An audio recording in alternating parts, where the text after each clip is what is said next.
저기 오늘 제가 설명드릴 내용은 저희가 그 한 꽤 오랜 기간 동안 유전에서 지원 커머스라는 프로젝트를 해왔잖아요. 근데 이제 많은 분들한테 지원 커머스가 도대체 뭐고 지원에서 진행하는 게 어떤 건지에 대해서 오늘 좀 설명을 드리려고 합니다. 근데 그래서 지원 커머스는 저희의 커머스 솔루션 브랜드인데요. 근데 또 지원은 좀 다른 의미가 있으니까 지원 프로젝트라고 부르고 있는데 유젠의 R&D 프로젝트인 거죠. 그러니까 유젠의 R&D 프로젝트가 본격적으로 진행됐고 그리고 어떤 방향으로 진행될 것이며 왜 그걸 시작하게 됐는지 그리고 그거의 결과물로 어떤 제품들이 나올 건지를 오늘 쭉 설명을 좀 드릴게요. 근데 내용이 기술적인 내용도 막 포함되어 있어서 요번에는 지난번과 좀 다르게 기술적인 내용을 좀 분리하고 그야말로 개요적인 내용으로만 오늘 쭉 설명을 드리겠습니다. 크게 내용은 사실은 어떤 제품을 하거나 R&D를 할 때 제일 중요한 거는 저희 유젠이라는 조직이 시장에 어떻게 대응할 것이냐에 대한 고민으로 가야 되는데 그러려면 지금 커머스를 저희가 꽤 오래 해온 회사로서 알려져 있고 한국에서 그래도 넘버원이라고 얘기를 하고 있는데 그럼 그렇다면 이제 커머스 분야의 솔루션 시장은 어떤가에 대한 얘기부터 시작할 것 같고요. 그 다음에 그거에 따라서 저희가 기획한 제품이 커머스 플랫폼 그러니까 이라고 저희가 지원 커머스 플랫폼이라고 명칭을 명명했는데 그게 어떤 건지 그리고 마지막에는 이런 것들을 진행하는 프로젝트 아까 유젠 R&D라고 했는데요. 그게 어떻게 진행되고 앞으로 어떻게 진행될 건지를 설명드리도록 하겠습니다. 그래서 작년에 제가 이제 새로운 기획으로 스타트할 때 제일 처음 한 게 미국의 MBA에 있는 학생들하고 같이 시장 조사를 좀 했어요. 제가 제일 처음 와서 한 게 그게 그 작업을 했죠. 근데 왜 그러냐면 한국에서나 일본에서 아무리 시장 조사를 해도 마켓 쉐어가 안 나와요. 그러니까 시장 점유율. 그 뜻은 뭐냐면 아직 솔루션 시장이 형성 안 됐다는 뜻이거든요. 그럼 도대체 왜 그럴까 해서 미국에 의뢰를 했더니 이런 결과가 나왔습니다. 그러니까 첫 번째 미국은 약 60%가 솔루션 기반의 프로젝트였고 약 40% 정도가 인하우스 그러니까 솔루션 없이 그냥 SI 형태로나 기술 조직을 구성해서 개발하는데 유럽은 약 40%가 솔루션이라고 되는데 어떻게 조사를 해도 아시아는 역시나 노데이터였어요. 그러니까 그 뜻은 뭐냐면 고객사도 어느 솔루션을 했다고 밝히지 않는다는 뜻입니다. 보통 고객사 관점이 더 중요한 거잖아요. 벤더들이 우리 레퍼런스가 어디에요? 라는 게 중요한 게 아니라 고객사 입장 내가 솔루션을 받아들였다고 인정하는 게 더 중요하잖아요. 그런 관점에서 없다는 뜻이에요. 근데 그리고 이제 솔루션들이 올라오는 게 대부분 뭐 오라클, IBM, 마젠토, 하이브리드 뭐 이렇게 하이브리스 이렇게 있는데요. 그 시장 사이즈로만 보면 지금 보시는 것과 같이 이미 아시아가 이커머스 전체 시장 규모의 선두를 넘어서서 어마어마하게 커지고 있고요. 더 중요하게 봐야 되는 연평균 성장률이 28.5% 어마어마하게 크게 빠르게 성장하고 있다는 뜻입니다. 그러면 아메리카나 유럽을 앞질렀고 이미 앞으로는 더 앞질러서 아마 중국의 힘도 크겠죠. 2배 이상 성장할 시장에 왜 솔루션이 없을까? 보통 기업용 관리 시스템은 ERP 시장도 있고 뭐 재무 관리하는 창고 관리하는 것도 있고 막 있는데 왜 커머스 분야만큼은 솔루션이 없을까에서부터 퀘스천으로 시작되겠죠.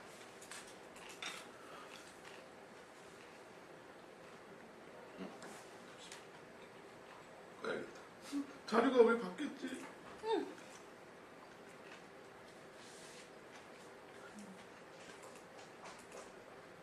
예, 죄송합니다.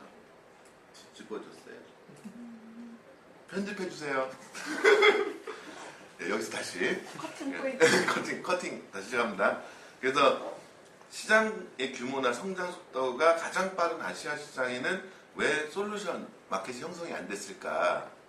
여기서 이제 고민이 시작돼서 저희는 기획이 시작된 겁니다. 그럼 당연히 제일 먼저 봐야 되는 거는 시장은 이미 성장한다는 거 알았고 기업들이 어떤 니즈인지 우리도 프로젝트 경험이 한 10년 됐고 알 수 있거든요. 근데 왜 그럴까 하려면 일단 경쟁사부터 좀 보는 게 중요하겠다 생각했어요. 근데 어떤 조사를 해도 지금 탑 브랜드 5개를 뽑으라면 여기에는 좀 하나 누락을 했지만 IBM, 오라클, 하이브리스, 이베이, 그 다음에 디맨드웨어라는 회사가 있습니다. 이 정도가 언제나 보면 하이엔드 시장, 그러니까 커머스 구축할 때 메이크샵이나 이런 것처럼 입점형이 아니라 어떤 요구가 있어서 커스터마이징도 하고 하나의 시스템을 구축해서 대규모로 마케팅을 하고 하는 이러한 커머스를 하이엔드 시장으로 봤을 때 거기서 거론되는 제품은 솔루션은 5개가 있습니다. 근데 IBM이나 오라클은 저 같은 경우는 97년부터 경쟁했던 회사고 이미 써니나 저나 했던 경험상으로는 이들을 압도했었고 한국에서는 오라클에 있는 이 팀이 아예 저희 조직에 아예 흡수가 되는 상황까지 될 정도로 압도를 했었죠. 그래서 IBM이나 오라클은 왜 그러한지는 뭐 자세히 설명할 필요는 없지만 이미 저는 좀 압도한 회사라고 생각하고 있고요. 아시아에서 특히 커머스 분야에서는 이겨낼 수 없는 걸로 판명났습니다. 관심 대상이 아니에요, 저한테는. 근데 이제 하이브릭스하고 여기 나와 있는 GSI라는 커머스 상당히 무서운 회사입니다. 커머스가 제가 97년부터 시작했을 때 하이브릭스나 인터샵은 독일 스위스 계열의 솔루션 벤더입니다. 그러니까 SAPI처럼 상당히 프로세스가 강하고 소프트웨어 아키텍처가 탄탄한 조직들입니다. 오랫동안 해온 조직이고요. 보시는 것처럼 97년부터 해왔던 조직입니다. 그 조직이 갑자기 2013년에 SAP에서 하이브릭스 인수하면서 급성장을 하게 되죠. 그래서 지금도 저희가 곳곳에서 만나고 있어요. 이미 경쟁을 하고 있습니다. 일본, 한국에서. 심지어 우리는 하이브릭스로 프로젝트를 요구받기도 했고 하기도 했습니다. 근데 이제 하이브릭스는 저희가 해봤기 때문에 이제 알아요. 사실은 상당히 무섭게 생각했지만 생각보다 약점이 아주 많았고 근데 약점은 얼마 없으면 극복될 것 같다 생각이 드는 게 현재 제 감이에요. 하이브릭스는 상당히 근데 아시아 쪽에서는 쉽지 않겠구나. 왜냐면 SAP의 장점을 그대로 흡수한 거기 때문에 프로세스가 탄탄하고 이쪽 솔루션은 커스터마이즈라는 용어를 안 쓰거든요. 컨피그레이션이라고 합니다. 왜냐면 설정을 해서 이미 우리가 표준화된 프로세스를 잡아놨으니 당신의 현업과 당신의 프로세스를 바꿔서 표준을 따르세요라는 이쪽 사상이거든요. 근데 커머스가 그럴 수 있나요? 그래서 특별한 자기만의 요구가 없는 사이트 그리고 ERP가 아주 탄탄한 오프라인 기업들은 하이브릭스 채택하면 잘 돌아가요. 근데 아시아에서 그런 경우가 있나요? 다 ERP도 다 바꿨고요. 기업이 원하는 대로 다 뜯어 고쳤고 커머스에 대한 자기의 생각도 아주 다양한 이런 우리나라에서 커스터마이징을 안 하고 버틸 수가 없잖아요. 그래서 커스터마이징 하면 못 써요. SAP는.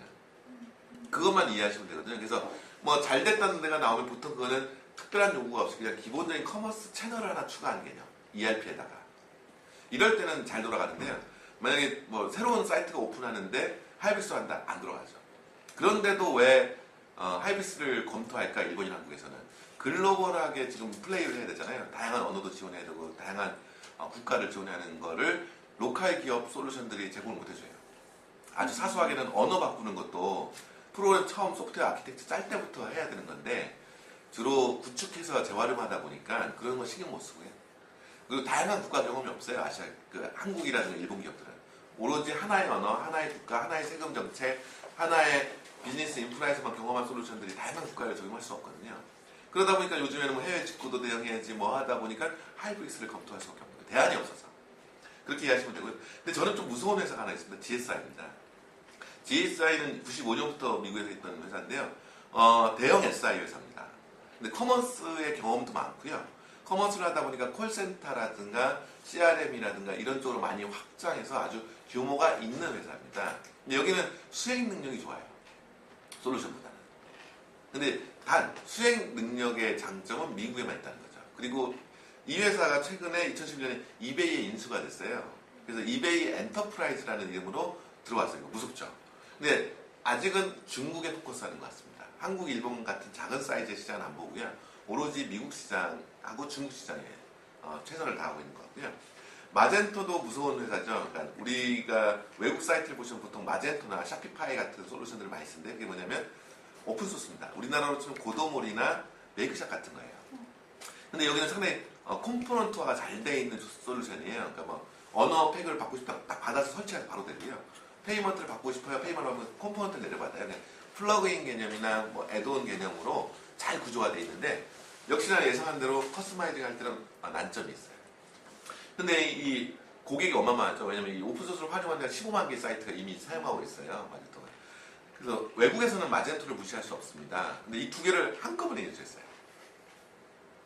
그러니까 무서운 회사죠. 이제 이베이가 본격적으로 엔터프라이즈 시장에 들어오겠다는 거거든요. B2C 시장에서.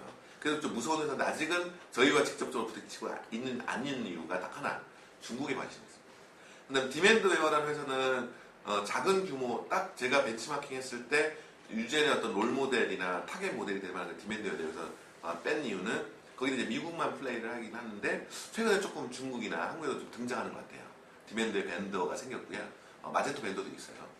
근데 그 모델을 왜 주목했냐면 저희랑 조금 비슷한 규모인데 약 1,000억 매출을 해요.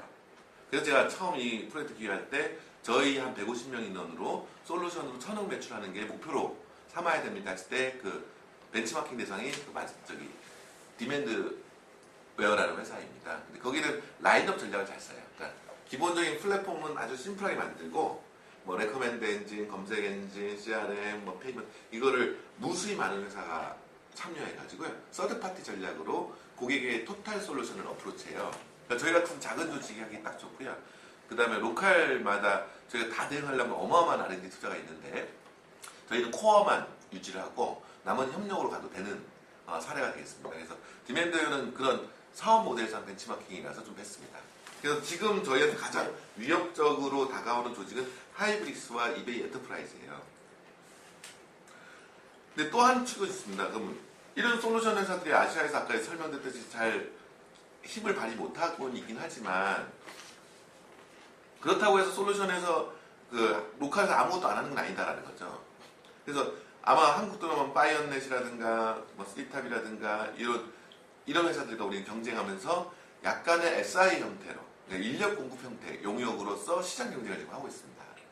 일본도 솔루션 베이스이긴 하지만 결국은 우리 그 과거에 같이 있었던 커머스 21이라든가 이런 데가 같이 회사했던 것도 약간 SI성, 재활용성들을 높였던 거거든요. 근데 그런 방식들 말고 다른 요구가 요즘에 생기고 있는 거죠. 그거는 뭐냐면 브랜드 커머스들이 우리가 마땅히 IT 조직은 없으니까 SI를 수행하기는 감당하기 어렵고 한국에 재벌 기업이 있다면 재벌의 SI 조직들이 그걸 해주지만 그렇다고 IT 조직을 키울 수도 없고 근데 어디 메이크샵처럼 이렇게 가기는 싫고 왜냐면 커스터마이징을 해야 되거든요. 내부 인프라랑 다 연동을 해야 되고 근데 그러기에 딱 적합한 거 없을까? 또 임대형이 좋겠네 했는데 딱 찾으면 한국은 외국에서 찾았을 때 렉스밖에 안 떠요. 외국에서 찾았을 때. 그러면 자 우리 이미 하고 계시면 외국 브랜드가 한국에 올 때 그쪽 본사에서 검색을 할 거잖아요. 그럼 렉스밖에 안 떠요. 리서치 안 떠요. 그러니까 렉스를 컨택해 볼 수밖에 없겠죠. 그럼 일본은 사실은 소프트뱅크 ECH랑인데 일본에서는 안 써요. 잘 안 돼요 이 사업이. 근데 외국에서 구글이나 어디서 검색을 했을 때 일본 딱 하면은 소프트뱅크라는 브랜드 때문에 ECH가 떠요. 근데 이것들이 뜨는 이유는 솔루션 벤더가 없고요. 그냥 토탈로 위탁 관리하고 싶은 거예요. 그런 니즈가 이제 아시아 쪽에 더 많은 거예요 지금 보면 솔루션보다는. 그럼 저희도 전략이 솔루션을 베이스로 하지만 약간 파스라고 하죠. 플랫폼 임대형 비즈니스를 해야 되는 거죠. 근데 더 재밌는 회사는 싱가포르에 있는 SP e-커머스라는 회사입니다. 여기는 싱가포르에 있는 싱가포르 포스트, 그러니까 우체국이에요. 싱가포르 우체국이 만든 벤처 회사인데요. 어마어마해요. 열 몇 명밖에 안 되는데 여기는 진짜 마케팅 어프로치만 하는 것 같아요. 여기서 만드는 보고서가 정말 좋아요. 옴니채널이라든가 이런 최근의 트렌드에 대한 보고서가 구글로 해보시면 많이 나오거든요. 이 회사가 만든 게. 근데 상당히 잘 만들었어요. 근데 실제 수행 인력은 별로 없나 봐요. 근데 그 나머지는 다 이게 어떤 얼라이언스로 하시는 것 같아요. 이 회사가. 근데 여기가 보시는 것처럼 알리바바에 지금 뭐 얼마야? 312밀리언을 투자받아서 지금 급성장 중에 있는 거죠. 2014년입니다. 근데 벌써 60개 커스터머가 있는 게 대부분 여기에 어프로치면 글로벌 브랜드 회사들한테 아시아에 진출하고 싶다면 우리를 컨택하세요라는 게 있는데 그 컨택하는 포인트가 우리 솔루션이 자랑을 하지 않고요. 가보시면 알겠지만 솔루션 얘기가 별로 없어요. 다 아시아 시장은 이렇다. 아시아 시장의 어페럴 시장은 이렇다. 아시아 시장에서 옴니채널이 이렇게 해야 된다. 이런 것만 막 띄운 거예요. 그럼 본사에서 봤을 때는 여길 만나야겠다는 생각이 들 정도로 잘 만들어놨더라고요. 우리도 좀 그래야겠죠. 그래서 지금 한국이나 일본이나 아시아 시장은 그러니까 딱히 솔루션을 받아들이는 문화는 아니긴 해요. 다른 소프트웨어도 그렇고. 왜냐면 커스터마이징이나 자기의 입에 맞추는 걸 더 요구를 많이 하는 터프한 시장이긴 하지만 그럼에도 불구하고 IT를 온전히 다 갖는 건 부담스러운 것 같아요. 그럼 이제 임대형을 찾겠죠. 근데 메이크샵은 싫어요. 근데 또 수익 시장은 싫어요. 그러니까 그냥 IT 회사 같은 회사가 100% 정말 전문 기업이 처음 뭐 기획부터 구축까지 그리고 나중에 운영 그 다음에 마지막 컨설팅이나 뭐 분석까지 좀 토탈로 해주는 기업이 있다면 글로 더 옮길게 또는 그 회사를 컨택할게가 가능할 것 같아요. 근데 이런 비율을 가지려면 어떻게 해야 되냐면 다국어 지원해야 되고요. 멀티국가 고려해야 되고요. 그 다음에 물류 알아야 되고요. 오프라인에. 온라인만 알아서 안 되는 거죠. 이거를 두루 갖춘 기업을 뽑으라. 기획부터 다 할 수 있는. 하면은 솔직히 아시아에서 뽑힐 만한 데가 유잼밖에 없다는 게 제 판단이에요. 현재로서. 근데 그러면 우리가 그만큼 준비가 안 돼 있는 게 문제인 거지. 우리의 포지션이 글로만 간다면 시장은 충분히 우리가 확보할 수 있다는 게 제 판단인 거죠. 그래서 써니도 그러한 판단에서 지금 이런 프로젝트에 희망을 걸고 계신 거고 우리가 조직의 어떤 정말 명운을 걸고 지금 이 R&D를 어마어마하게 투자하는 거거든요. 한국의 중소기업이 이렇게 많은 인원을 투자하는 사례는 저도 보기 쉽지 않은 것 같아요. 근데 그런 결단을 내릴 수 있다는 거는 그런 니즈에 대한 감각적인 인지와 저희가 그런 포지션으로 갈 수 있다는 어떤 자신감의 포인트가 있지 않나. 그럼 우리는 뭘 하면 되냐면 이거의 기대에 부응하는 것만큼 잘 만들어야 되는 거죠. 얼마큼 그리고 잘 만드는 것뿐만 아니라 레퍼런스를 잘 만들어야 되잖아요. 기업용 소프트라는 게 TV에 광고한다고 팔리는 게 아니거든요. 다 크로스 체크해요. 야, 유진이가 여기 했다며 어때? 다 전할 수 있어요. 그 고객의 한마디가 제일 무서운 거거든요. 아, 맡기니까 잘하던데? 뭐, 만족스러워. 이 한마디가 우리한테는 어마어마하게 큰 마케팅이잖아요. 그걸 빨리 확보하는 것. 이게 지금 저희한테는 주어진 미션이라서 그거. 그걸 잘 하는 게 지원 프로젝트인 거예요.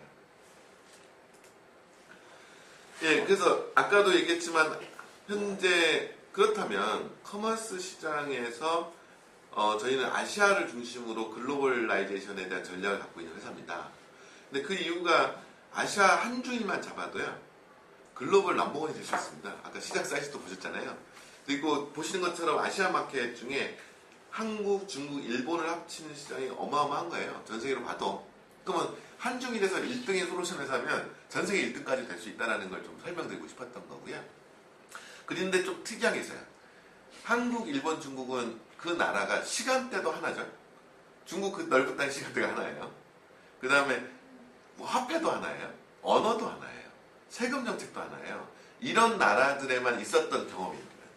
근데 홍콩만 가봅시다. 세금 정책도 다양해, 언어도 다양해. 이런 환경에 저희가 놓여보지 않았어요. 이쪽 아무리 똑똑하게 설계를 해도 그런 경험을 안 해보니까 디테일에서 약해요. 그래서 중국 출신, 한국 출신, 일본 출신들이 글로벌 솔루션을 잘 못 만들어요. 그러니까 아무리 시장 사이즈가 작더라도 브릿지 국가들을 선택하는 거죠. 홍콩, 마카오 이런 이쪽 라인. 싱가포르, 뭐 말레이시아 이쪽 라인들을 컨택해서 그걸 통해서 기지를 삼아 넘어가는 거죠. 그래서 아까 싱가포르 포스트 같은 회사가 상당히 유리한 입점에 있는 거죠. 영어도 잘 되지. 한국 가면 영어도 안 되지. 뭐 이런 게 엄청난 장벽이에요.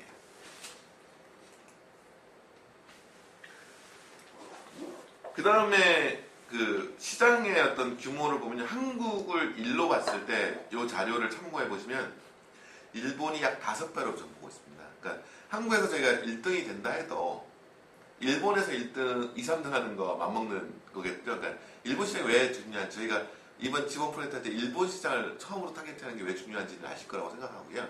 그리고 문화가 좀 달라요. 한국하고 일본. 근데 거기 저 브랜드의 자사몰은 이미 오래전부터 그 시장 트렌드였거든요. 그러니까 일본은 그런 거잖아요. 역에 가서도 도시락을 먹어도 그 기차를 타고 가서 먹는 게 재미있는 거잖아요. 우리나라는 빨리 먹는 게 재밌지만 어디서나 편의성보다는 그 자체를 찾아가는 게 재밌어서 뭐 이렇게 그 브랜드별로 자기 사이트를 다 했었어요. 근데 온라인 중심적이진 않았어요. 우리는 온라인과 오프라인이 싸웠잖아요. 가격 갖고 막 싸우고. 근데 거기는 채널의 밸런스를 상당히 중요하기 때문에 서서히 성장했어요. 그런데도 현재 성장 속도로만 유지해도 일본은 한국의 한 5배 정도. 근데 무서운 건 중국이죠. 한국의 한 11배로 추정되고 있고요. 성장 속도가 1.5배인데 더 어려운 거는 중국은 참 솔루션, 특히 IT 기업이, 외국 IT 기업이 들어간다는 건 정말 어려운 것 같아요. 과거 SAP가 한번 데모를, 관능성에 데모했다가 바로 며칠 있다가 SAP와 똑같은 제품이 막 돌았다고 하더라고요. 작동은 안 돼요. 똑같아요. 그러니까 뭐냐면 일단, 마인드가 좀 다르고요. 라이센스 개념이라든가 어떤 지적 노동의 결과물, 이거에 대한 인정이 좀 다른 거죠. 그리고 외국계 기업이 이렇게 뿌리내기가 상당히 만만치 않아요. 근데 그럼에도 불구하고 그 시장에 도전하지 않고는 저희가 아시아, 글로벌을 논할 수 없게 돼버렸어요. 그러면 이제 지금 저희 유젠도 중국에 대한 경험은 없어요. 솔직하게. 일본의 경험은 많이 쌓여 있어요. 한국과 중국의 경험을 갖고서 최대한 준비해서 중국을 차근히 들어가야 되는 거죠. 근데 일본이나 중국하고 좀 달라야 될 것 같아요. 직접 우리가 했다면 중국 파트너십으로 가야 될 것 같아요.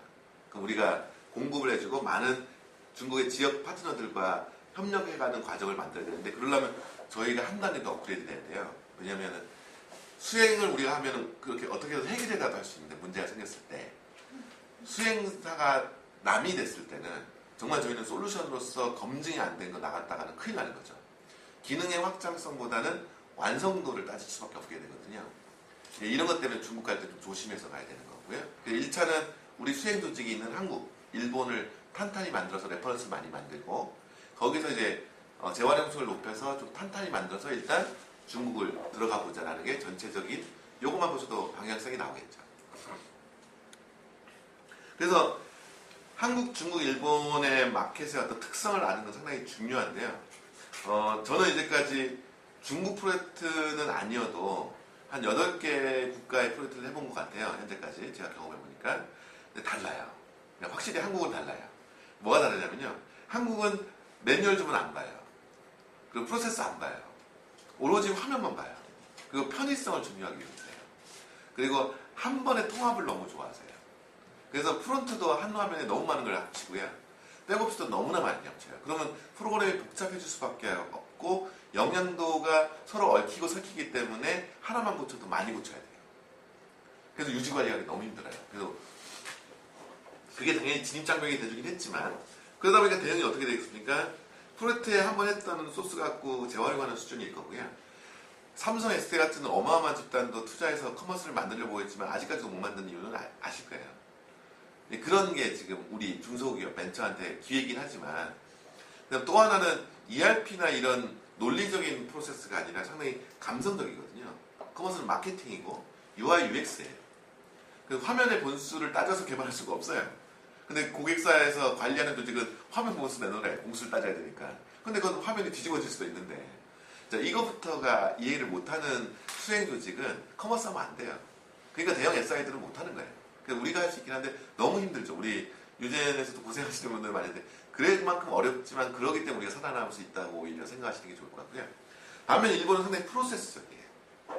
그래서 장바구니를 담고 주문하고 하는 이 과정 다 프로세스 단위로 움직이게 하고 상당히 좀 미국스러워요. 근데 대신 미국보다 더 까다로워요. 그 아주 사소한 거. 제가 일본의 커머스 21이라는 제품을 런칭할 때 일본의 유명한 컨설팅 회사에 발표를 한 적 알았어요. 하루 종일 발표하는 거였어요. 근데 20명이 앉아있는데 그 사람들이 막 일을 하더라고요. 왜 다 발표를 안 듣지? 왜 이렇게 게으른가 했더니 다음 2주 후에 400페이지의 질의서를 받았어요. 그러니까 제 챕터를 나눠서 그거 듣고 정리하고 이랬던 것 같아요. 그 질문을 하는데, 이렇게 집요한가라는 얘기가 솔직하게 얘기하면 너무나 디테일해요. 야, 이거 다 하다가 시간 다 뺏기다. 그래서 일본 프로젝트는 문서 쓰고 테스트하는 게 거의 60% 차지하는 것 같아요. 일본을 100으로 보면 한국은 10% 정도로 저는 이해하고 있습니다. 문서 작업이나 테스트가. 그래서 10분의 1이에요. 그래서 우리는 안정화라는 말을 하죠. 일본에서 안정화라는 말 없습니다. 완벽히 안정화돼야 오픈인 거거든요. 납품이죠. 자, 이런 게 완전 다른 나라입니다. 그러니까 미국 솔루션도 감당이 안 될 정도예요. 너무 꼼꼼하고요. 그런 분위기가 있는 거죠. 그리고 일본도 역시나 온라인이나 이런 데서는 상당히 자기만의 스타일들, 자기 어떤 마케팅 기법들에 대한 관심들이 많으세요. 미국처럼 소비자가 미국처럼 소비자가 이렇게 만만하지 않아요. 미국은 오히려 보시면 넓은 광야를 하고 온라인으로 커머스 하는 데 있어서는 취소가 없어도 뭐라 안 하지만 왜 취소가 없지라는 불만은 없거든요. 미국에는 취소가 없어요. 마이페이지에. 귀찮기 때문에. 자, 그러면 취소를 너무 많이 하니까. 이게 상당히 마케팅적인 아이디어인 거잖아요. 취소를 자주 하면 매출이 떨어지니까 취소 버튼을 안 만들어요. 그럼 어떻게 취소해요? 전화를 하거나 이메일을 꼭 하게. 그게 미국 문화예요. 커머스 사이트에 마이페이지 취소 버튼은 없어요. 많은 사이트가. 근데 한국, 일본에 없을 리가 없잖아요. 자, 이게 아시아와 미국의 차이입니다. 미국 솔루션이 와서 한국에 와서 플레이할 때 어떤 당황스러움이 있을 줄 알겠죠? 교환은 없어요. 외국에는. 장바구니 할인 같은 거 안 해요. 그다음 쿠폰 간단해요. 우리 번호 넣는 쿠폰만 해요. 포인트 안 날라고 그래요. 본인 인증 없어요. 자, 이 얘기만 해도 미국 사이트와 한국 얼마나 다른지 아시겠죠? 근데 그렇게 준비된 솔루션이 한국 와. 이건 뭐지? 이렇게 된 거예요. 그 다음 중국은 모르겠어요. 지금 사실은 제가 중국은 이제부터 저희가 좀 리서치를 해야 되는 분야인데요. 근데 간단히 원격에서는 할 수도 있잖아요. 근데 보니까 분위기 약간 한국하고 비슷해. 근데 제가 최근에 8개 국가 프로젝트를 했다고 했잖아요. 그러니까 좀 많이 터프하시더라고요, 중국은. 그러니까 라이센스 인정 못하고 메인터넌스 하는데 왜 돈을 줘야 되지? 이런 분위기고요. 바꾸면 되지예요, 항상. 지난번 얘기는 얘기고. 그러니까 어떤 일본은 바꾸면 돈 주려고 하거든요. 한국은 싸우잖아요. 중국은 지시해요. 바꾸고 안 됩니다. 왜 안 돼? 이거거든요. 그러니까 일단 문화가 다르고요. 프로젝트 관리 문화가 다르고, 그 다음에 시장의 요구는 좀 터프하다기보다는 한국을 많이 벤치마킹 하시는 것 같고, 그 사이트 분위기가 약간 한국 비슷해요. 그리고 지금 중국에서 많이 쓰는 패턴이 약간 11번가가 약간 중국 지출했던 게 지금 소스가 다른 중국 회사가 인수해서 운영하고 있는 걸로 알고 있는데, 그 스타일이 좀 많은 것 같아요. 좀 더 많은 스타디가 좀 필요한 것 같습니다. 그래서 지금 지금까지 아시아 시장이 얼마나 중요하고 왜 유젠이 그런 포지션이 갈 수 있고 지금 뭐 경쟁은 어떻고 각 국가의 특성을 봤는데요. 이제는 이제 본격적으로 커머스 솔루션을 만들어야 되잖아요. 그러면 커머스 솔루션을 만들 때 이렇게 시장 분위기를 보면서 어떻게 하냐면 솔루션 마케팅이라는 책이 있습니다. 그러니까 어떤 IT 솔루션 마케팅이라는 게 있는데 그건 라이프 사이클이라는 게 있어요. 솔루션의 생명주기죠. 근데 여러 가지 지표상으로는 어떤 느낌이냐면요. 지금 저희 커머스 분야의 솔루션은 메인 스트리트가 거의 정점에 온 것 같아요. 그리고 그 정점에 도달했다는 느낌은 뭐냐면 어떤 거죠? 그러니까 처음에 IT 기업들이 막 커머스 했잖아요. 근데 이제는 물류를 쥐고 있는 기업들이 막 커머스를 들어오다가 이제는 브랜드들이나 리테일러들이 직접 자사몰을 막 만드는 단계가 정점인 거예요. 이제부터는 후발주자들인 거지. 이거 넘어서면. 근데 그때는 안정화된 시장이에요. 이미 1인 시장이 다 독점하는 시장이 돼버리거든요. 근데 그 시장으로 넘어가기 전에가 딱 2011년부터 14년인 것 같아요. 근데 아까 제일 처음 자료 보시면 인수 및 투자가 활발한 게 다 2011년부터 14년인 거 아시겠죠? 저희만 이거 보겠습니까? 다 솔루션 리서치 할 거예요. 지금 커머스 시장 뜨니까 SAP ERP 시장 죽었거든요, 이제. 그럼 뭐 해야 돼? 커머스 해야 돼. 그래서 바로 제일 가깝고 이해하기 쉬운데 하이비스니까 거기 인수한 거예요. 이베이도 이제 엔터프라이즈 시장도 좀 커지네? 이쪽 해야 돼. 그거 뭐 사는 거예요. 자, 그럼 유젠이 이 타이밍에 조금 더 빨리 준비했다면 우리도 이제 본격적으로 이렇게 거론될 수 있는 회사가 될 수 있었어요. 아시아 시장에서는. 근데 아직 거론이 안 된다는 뜻은 아직 저희가 준비가 안 됐다는 뜻이에요. 지금 그럼 2015년, 16년이 거의 정점인 것 같은데 어떡하지? 이게 제 고민이에요. 생각보다 우리한테 주어질 시간이 많지 않아요. 라는 게 제 고민입니다. 빨리 가야 되면서도 우리가 준비할 것도 많고 그리고 커머스는 제가 17년 전에 했던 것보다 더 복잡했어요. 한국. 요즘 프로젝트 하는데 어마어마해요. 야, 이렇게 복잡했구나. 근데 이게 저희가 빨리 못 따라잡으면 이 시장도 놓치겠다는 약간 위기감도 있어요. 자리만 잡으면 우리는 상승하겠구나. 이게 좀 있고요. 근데 또 커머스 시장이 또 재밌는 거는 그냥 솔루션 라이프 사이클로는 이렇게 끝나가면서 ERP처럼 누구나 써버리면 더 이상 신성장 동력이 없는 마켓이 될 수도 있는데 이커머스는 재밌는 게 세 가지 새로운 신성장 동력이 끊임없이 나와요. 첫 번째는 스마트폰의 등장. 모바일 커머스가 지금 50% 이상 차지하고 막 이런 현상들이 발생하면서 드디어 제가 17년 전에 봤던 리포트에 의하면 2016년, 15년에서 20년 사이에 커머스 채널이 전체 유통시장에 차지하는 비율이 1위가 될 거라고 얘기했는데 올해 1위가 됐던 발표가 몇 주 전에 나왔대요. 17년의 예측이 이제 된 거예요. 근데 그 중에 또 반이 모바일이 돼요. 이제 점점. 중국은 더 심하고요. 그럼 모바일 등장으로 그럼 이제 누구나 이제 우리도 모바일 대응해야 돼 하면서 또 투자한단 말이에요. 또 성장되겠죠, 솔루션. 거기다 이제 모바일 돼? 그리고 나는 오프라인에서 컸는데 그럼 매장하고 연결할 수 없나? 온오프라인의 연결도 가죠. 근데 답은 못 찾고 있어요. 뭐 비콘도 있고 뭐 기술적인 어프로치만 하니까 안 되겠죠. 푸시야 프리야 아니면은 퍼미션 마케팅을 해야 돼. 그러니까 아직 감을 못 잡고 있는 거예요. 고객이 오프라인 매장에 왔는데 어떻게 해야 돼? 뭐가 도움이 돼? 아직 실험 수준이고요. 아직 성공 사례가 없는 상태니까 기술 어프로치가 많은 그러니까 파일럿 마켓이 막 돌아가고 있는 거죠. 근데 이게 곧 정착이 돼가겠죠. 그럼 더 시너지가 날 거예요. 그 다음에 해외 직구 어마어마하죠, 지금. 이 성장세가 지금 급성장하면서 견인을 하는 거예요. 그래서 갑자기 우리한테 의뢰가 점점 많아지고 있어요. 갑자기 중국 직구할 수 있는 사이트 구축할 수 있나요? 한국 업체들 물어보니까 안 된대. 왜냐면 언어부터 다 해야 되니까. 구조가. 우리가 과거 구축했던 고객도 물어봐도 우리가 안 돼. 과거 구축할 때 그런 거 안 했으니까. 자, 이게 계속 달려들고 있는 거죠. 다 해외, 특히 중국 직구 어떻게 하죠? 이런 문제가 나오는 거죠. 이러면 또 솔루션 회사를 찾을 수밖에 없어요. 그래서 저희한테는 호황이 오고 있는 거죠. 그럼 좀만 더 빨리 준비해서 올해 솔루션을 잘 런칭해서 솔직히 솔루션이 나오면 갓난아기잖아요. 갓난아기가 잘 성장하려면 처음 모유를 잘 먹어야 되고 이유식을 잘 먹어야 돼요. 저는 3번의 프로젝트를 잘하는 게 중요하다고 여기고 있는데요. 거기서부터 성장이 급성장하거든요. 그러고 나서 그걸 한 번 더 리팩토링을 해내야 진짜 기업용 솔루션이 되거든요. 저희는 정말 천운으로 저희가 목표의 일정만큼 2개의 고객사의 프로젝트가 연달아 지금 이어지고 있어요. 올해 말까지. 그거를 얼만큼 잘해내냐에 따라서 달라지는데 그렇게 해서 2016년을 맞이한다면 제가 예상했던 시장, 써니가 예상했던 시장에 저희가 좀 진입이 가능해질 것 같아요. 그래서 상당히 중요한 시기를 지금 우리는 보내고 있다라고 저는 생각하고 있습니다. 그래서 커머스 얘기는 모바일 얘기는 넘어갈게요. 워낙 많이 얘기되고 있고 너무나 많은 브랜드 미디어에서 얘기하고 있으니까. 그 다음에 온오프라인 얘기도 뭐 안 해도 요즘에 너무 체감하시죠. 옴니채널이란 말로 O2O란 말로 계속 확산되고 있는데 어려워요. 뭐가 어렵냐면요. 첫 번째는 고객이 와서 온라인으로 구매하고 뭐 이런 걸 하려면 포스랑 모바일에 연동이 돼야 되는데 그런 경험이 없어요. 제가 포스랑 모바일 연동하는 프로젝트인데 포스를 했던 분한테는 너무나 어려운 거예요. 커머스가. 생각하지 않은 변수들이 너무 많아요. 반면 커머스를 했던 분들은 물류를 너무 모르세요. 실물의 움직임을 많이 하셔야 되는데 근데 이상한 아이디어가 나와요. 근데 이제 물류에 기반으로 하면 매장 픽업이 어떻게 이루어지지? 그 매장 픽업을 할 때 공급사가 얼로 물건을 납품하지? 이런 것까지 다 고민해줘야 되거든요. 실시간 재고가 파악이 안 된 상태를 어떻게 파악하겠습니까? 근데 사실은 물류는 트랜스퍼하는 델리버리도 있고요. 뭐 딜리버리 센터를 통하는 것도 있고 다양한 구조들이 있거든요. 그걸 이해 못하면 아무리 마케팅 전략을 짜도 안 먹히는 거예요. 근데 포스나 ERP는 그거 지금 회원과의 소통을 위한 필드도 없어요. 회원 DB에 회원이 온 거에 대한 이 사람이 나이대가 또 이런 거 할 수 있는 외부는 다 로고가 남잖아요. 기록이. 근데 여기 그런 남다 보니까 고객한테 어떤 어프로치를 하지 이런 고객과의 소통에 대한 고민이 아예 없어요. 포스나 ERP는.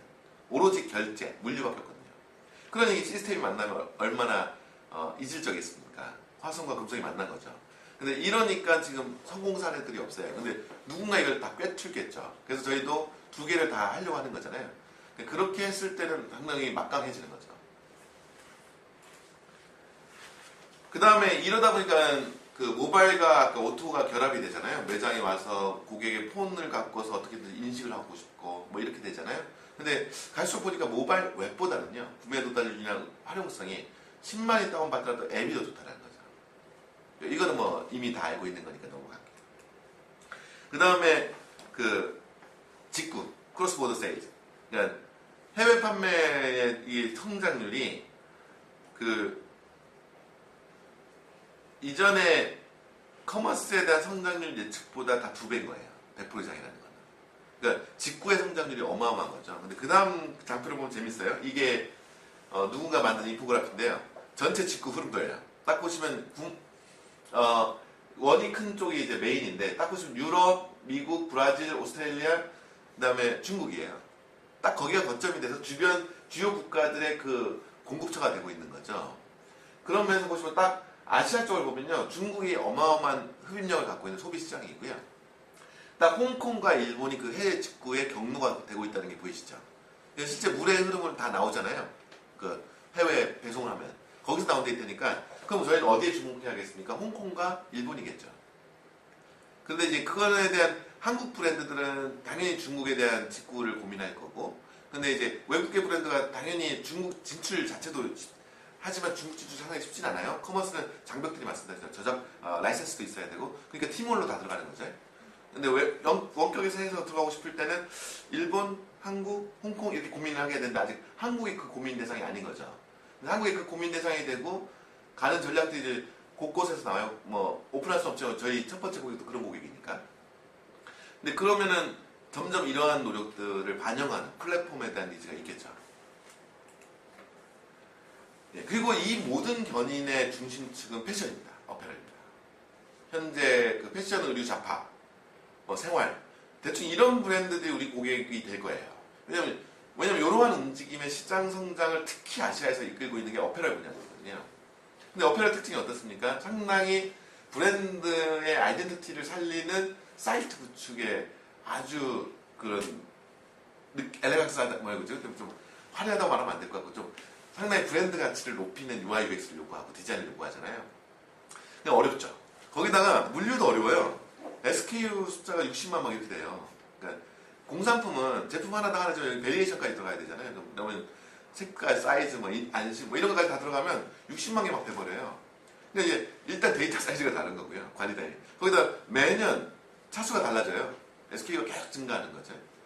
그러면 이제 요거에 따른 물류 관리도 어렵고요. 근데 반품했을 때 반품 판정도 어려워요. 이게 소비자 과실인지 색상 변화인지 뭐 이거 그러니까 기존 커머스 그러니까 그냥 공산품 커머스보다 상당히 까다롭죠. 하필이면 그 시장이라 더 어려운 거예요. 그러면 이것들을 요구를 충족해내서 해낼 수 있는 회사 찾으면 몇 개 없어요. 지금 한국이나 일본에서.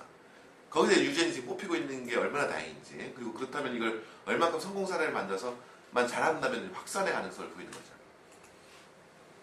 그래서 결론은 아까 얘기한 대로 2011년 14년 사이에 메인스트림으로 올라간 것 같아요. 커머스는 너무나 당연한 것. 브랜드 마케팅의 거점은 홈페이지나 브로셔나 매장이 아니라 이제는 그냥 커머스야. 그냥 브랜드 사이트 따로 만들 필요 없어. 커머스와 융합된 사이트 만들겠어. 이런 게 지금 당연하게 받아들이고 있고요. 그 다음에 자사몰 만들어야 되는 거 아니야? 대유행이에요. 요즘 뭐 많은 전화 오잖아요. 유잼한테도. 근데 이게 그냥 한 번 끝나고 끝나지 않을 것 같아요. 제후의 부용기가 왔다고 저는 느껴지는데 IT 중심의 아까 97년부터 2002년까지의 급성장기와 맞먹을 정도로 새로운 시장이 왔는데 달라졌다. 이제는 오프라인 리테일러와 브랜드들이 중심이 되는 커머스의 솔루션 고객군이 형성되는구나. 과거에는 IT 벤처 중심이었다면 종합몰이 중심이었다면 오픈마켓 중심이었다면 이제는 브랜드들이 중심이구나. 근데 그게 모바일, 아까 오토, 옴니채널 해외 직구가 가속시키고 있구나. 그럼 이 시장의 성장세는 5년은 간다. 그럼 5년 안에 저희는 넘버원이 되야겠구나. 이게 지원의 목표입니다. 여기까지 설명드렸는데요. 그 다음은 이제 커머스 플랫폼에 대한 저희 설명이에요. 사실은 할 얘기는 다 했어요. 그러니까 우리가 어떤 시장에서 어떻게 해야 우리가 성공할 수 있느냐를 얘기하고 싶은 게 이번 챕터의 목표거든요. 근데 그게 공감이 되신다면 저는 이 발표가 성공적이었다고 생각하고 있고요. 그 다음부터는 설명과 소개인데요. 아까 얘기했듯이 저희가 만든 첫 번째 키워드는 커머스니까 G1 커머스입니다. 저희가 내세우고 있는 포인트는 저희가 써니나 줄리나 저가 커머스 분야를 시작한 게 17년 됐어요.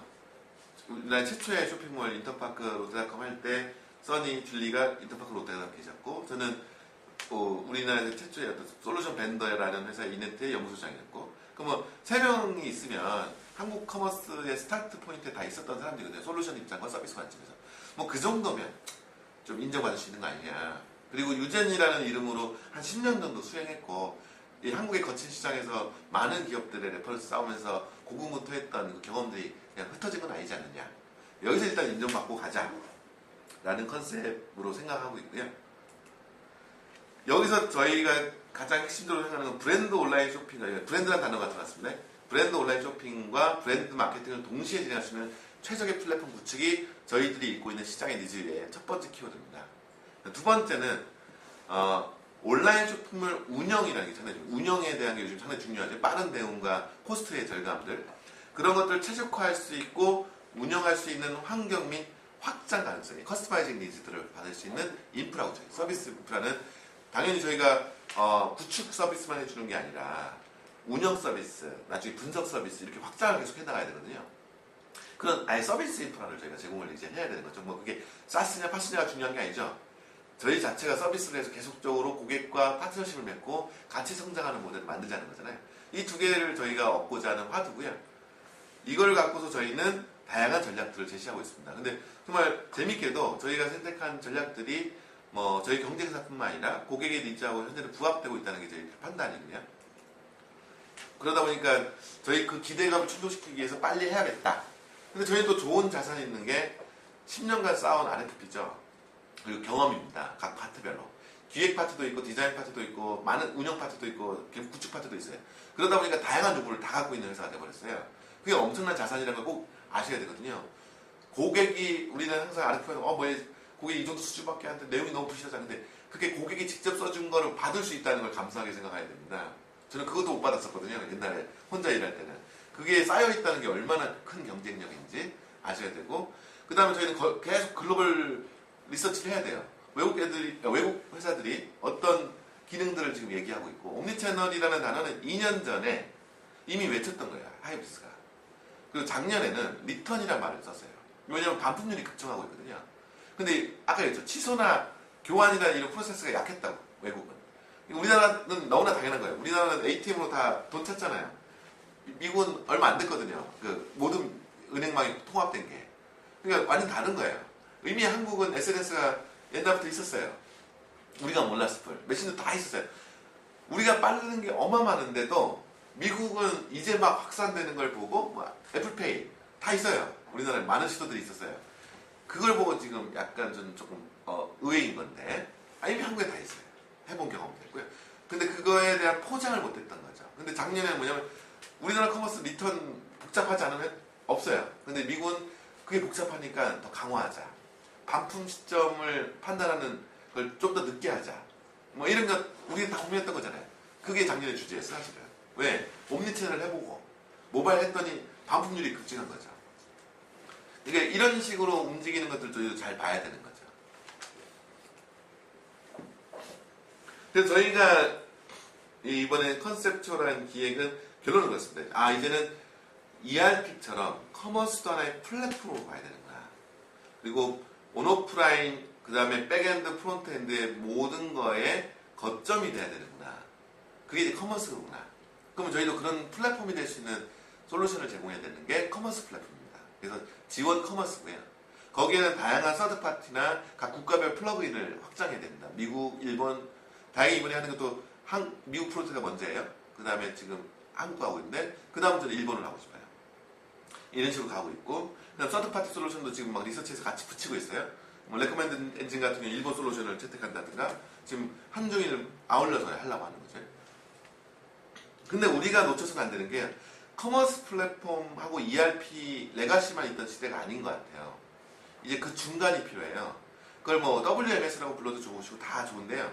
진짜 물의 흐름을 잡는. 그러니까 온라인으로 돈의 거래하는 거는 많아요. 포탈도 있고 게임도 있고 커머스도 있어요. 디지털 컨텐츠도. 근데 물의 흐름을 다루는 거는 커머스밖에 없어요.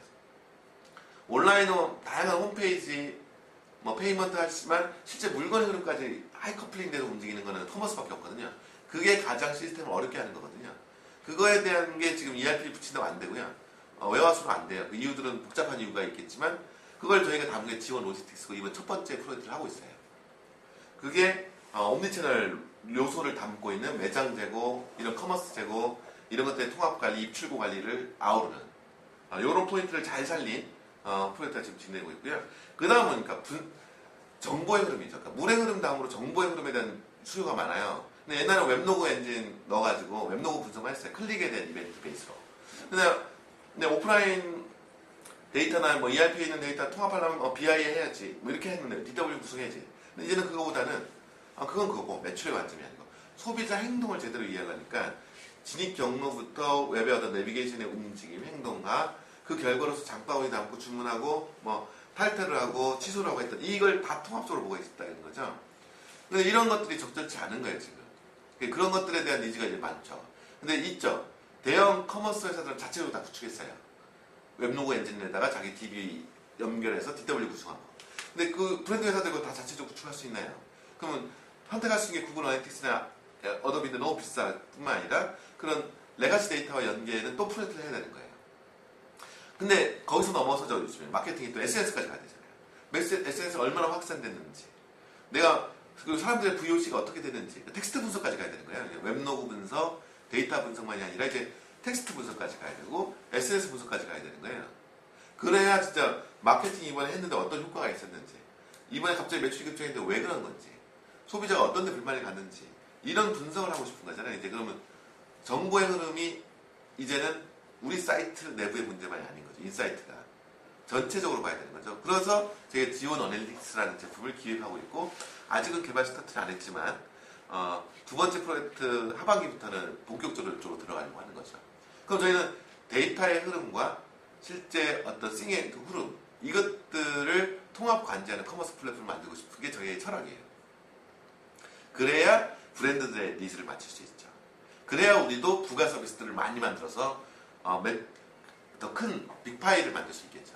그러니까 요게 그런 관점의 플랫폼이 나오고, 만약에 운영까지 우리가 위탁을 해주고 처음에 컨설팅까지 할 수 있는 집단이 된다고 한다면, 그리고 마지막에 진단까지 할 수 있다면, 이제 저희는 완전 커머스의 전문 기업으로 사스처럼 우뚝 설 수가 있는 거죠. 우리 써니께서 언제나 이제 14원 올 때 발표할 때 저희 벤치마킹하는 기업 모델 중에 하나가 사스가 있잖아요.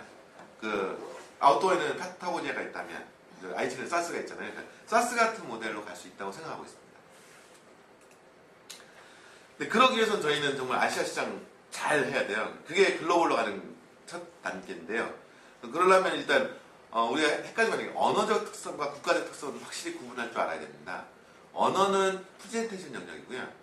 국가는 백엔드 영역입니다. 그러니까 로직의 영역이죠. 언어는 다양할 수 있다고 생각하셔야 되고, 그리고 그때는 이제 그리고 저희가 경험하지 않은 걸 이제 경험하기 시작해서 타임존이라든가, 그 다음에 그거 뭐죠, 이제 서머타임제라든가, 주별 텍스라든가, 지역별 텍스, 이제 우리가 경험하지 않았던 고민들이 이제 막 들어오는 거죠.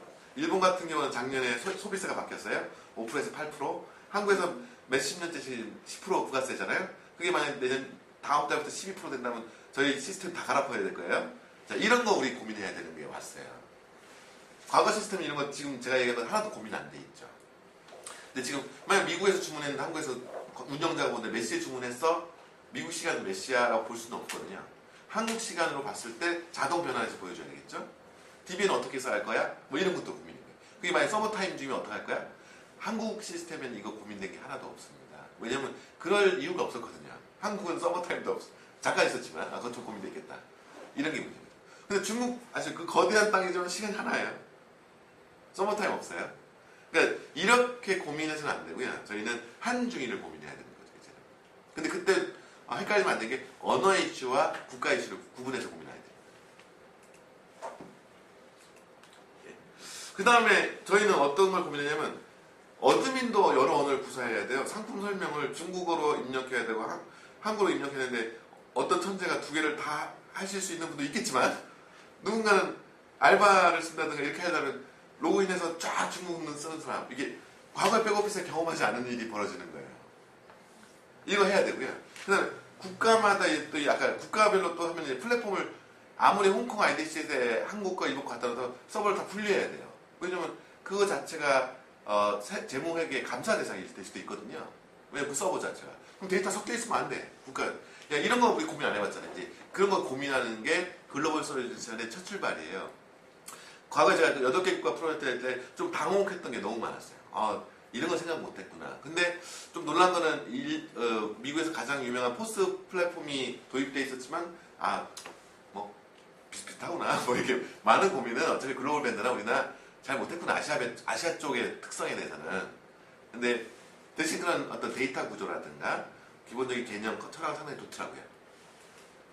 그래서 그렇게 만들어진 게 저희 커머스 플랫폼인데, 그러다 보니까 저희가 재활용 수를 높이다 보니까 완성품이 아니에요. 완성품은 데모예요. 뭐냐면 밑에 기본적인 기반 기술, 그 다음에 많은 도구, 그 다음에 재활용 가능한 모듈로 구성된 걸로 저희는 제품을 출시합니다. 그래서 마치 콤포넌트라고 생각하시면 되고요. 저희는 어떤 집을 짓는 도구들을 제공해주고 벽돌과 구성 요소들을 제공해서 그걸로 집을 잘 짓게 해주는, 효율적으로 짓게 해주는 그런 영역이라고 보시면 될 것 같아요. 근데 이게 점점 발전돼서 스탠다드가 되면 어떻게 되겠습니까? 그냥 갖다 쓰겠죠. 그때 되면 이제 저희는 시장을 압도해서 해야 되는 겁니다.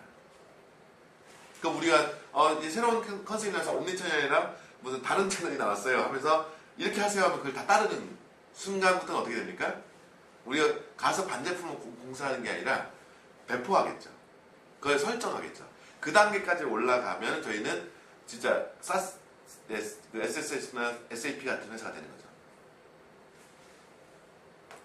몇 년도 예상하시는 거예요? 그렇게 하려면 뭐 솔직하게 얘기하면 한 10년은 걸리는 것 같습니다. SAP나 외국계 그런 엔터프라이즈 회사들이 처음 구조를 만들고입니다. 저희가 구조를 안 만들고 쌓은 거는 조금 사상두각이에요. 개인의 지식으로 남아요. 그리고 산출 파일 덩어리로 남아요. 그거는 아무 재활용성이 없습니다. 단 한 줄이라도 우리 100명이 다 공유할 수 있는 그 자료가 자산이거든요. 근데 그게 두 줄, 세 줄 돼서 누구나 회람할 수 있고 그걸 누구나 다 이해하고 있는 회사가 돼야만 그 단계로 가거든요. 한 10년은 바라보셔야 됩니다. 10년 싸움을 하려고 저는 출발했거든요. 근데 한 1, 2년은 빨리 시장에 막 레퍼런스를 증가시켜야 되고요. 한 5년쯤 되면 이제 저희가 좀 글로벌 벤더 중에 이제 컴페티터로 언급이 좀 될 거예요. 한 예상치로는. 원래 3년 정도 했으면 좋겠지만 5년 정도 되지 않을까. 외국에서도 막 우리에 대한 벤치마킹이 들어올 거예요. 그때 한번 또 위기가 올 거고요. 그 다음에 그다음부터 이제는 나가야 돼요. 앞으로 따라가는 게 아니라 그러다가 한 10년쯤 되면 이제 잘 성장하면 압도적인 회사가 되는 거죠. 그게 보통 엔터프라이즈 솔루션 시장의 흐름이라고 보시면 될 것 같고요.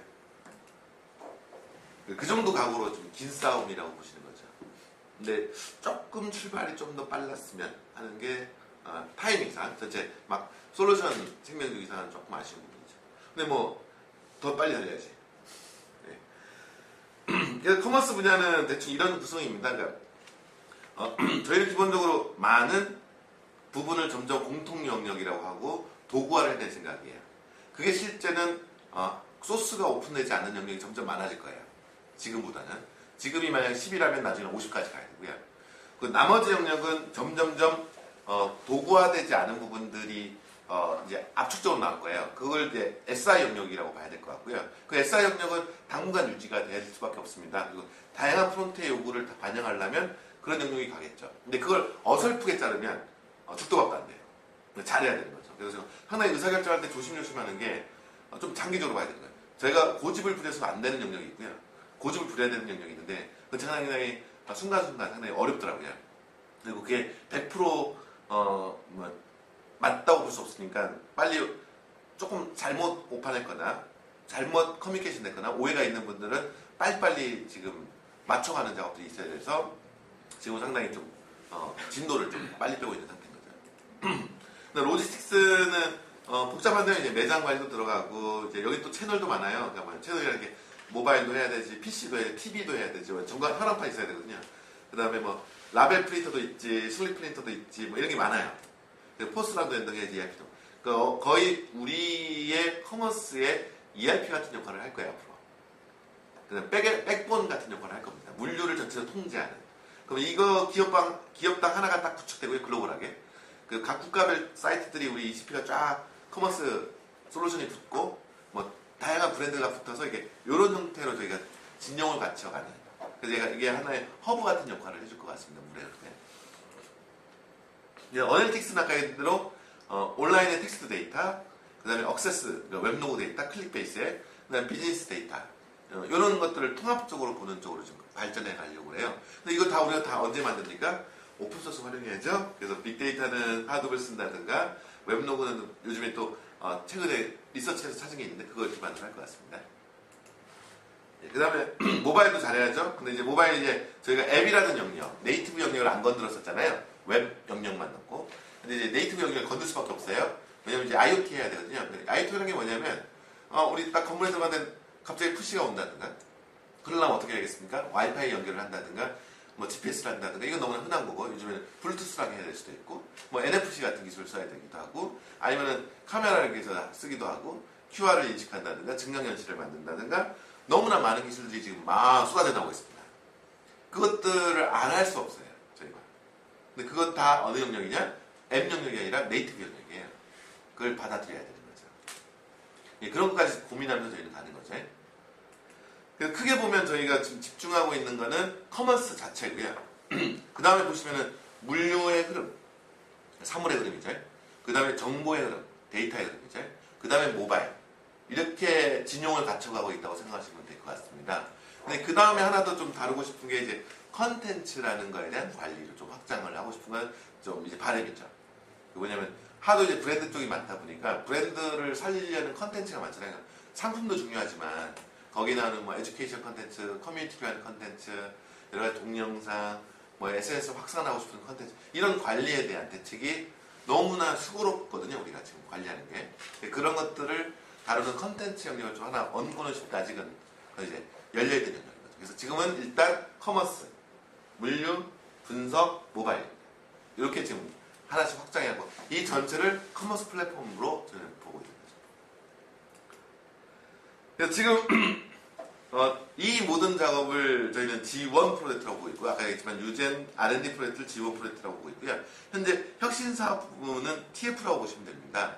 고정된 조직이 아니라 이 프로젝트를 잘 성공해서 여러 가지 역할의 재배치, 우리 사업의 성장에 따라서 다 또 재배치되고 롤이 다 바뀌어야 돼요. 왜냐면 지금 속도를 내려고 딱 고정할 수가 없어요. 그럼 자속도 자주 바뀔 거고 막 이렇게 되는 거죠. 대신 보안도 유지하고 저희 자선하거든요. 7층만 딱 가둬놓습니다. 네트워크적으로. 그러니까 올라오면 뭐 이게 제가 계정도 발급하잖아요. 내려가면 삭제하고 하는데 섭섭해하면 안 돼요. 거기가 저희들의 자산 공간이거든요. 그래서 7층에 올라오면 저희는 딱 닫혀요. 모든 게 계정 관리도 다르고. 근데 내려가면 저희는 접근도 안 되게 돼 있고. 그런 게 뭐냐면 일단 자산하면서도 속도는 빨리 가야 된다. TF지만 자산 관리 잘하자. 이게 지금 목표로 가고 있습니다. 그래서 지금 전체적인 비즈니스는 써니가 전체 의사결정을 맡고 계시고 그 다음에 줄리께서 의사결정을 하고 계시고 이제 일본, 중국이 있지만요. 마케팅, 기술 이렇게 지금 의사결정 보드 멤버가 구성되어 있고요. R&D 쪽은 제니스, 리서치 쪽은 제니스 이렇게 해서 모든 프로젝트는 TF로 구성되고 있습니다. 그래서 고정된 멤버는 아직 없습니다. 그 이유는 좀 이따 설명드리겠지만 그리고 저희는 전체적으로 시스템 구축 운영 사업 분야와 서비스 운영 사업, 패키지 공급 사업으로 나누고 있고요, 영역을. 이거에 대한 전체적인 마케팅 조율은 지금 마기가 맡고 있고요. 그 다음 레이어로 보면 사업 분야가 있거든요. 적용이죠. 판매가 되는 것도 있고, 구축에 공급되는 것도 있고, 서비스의 운영에 공급되는 것도 있겠죠, 저희가 만드는 게. 근데 그 레이어가 두 개로 나눠져 있어요. 오렌지 레이어라고 부르고 있고, 블루 레이어라고 부르고 있는데, 오렌지 레이어는 구체적인 솔루션입니다. 눈에 볼 수 있고 사용할 수 있는 솔루션들이고요. 블루 프로젝트들은 그의 기반 기술들이에요.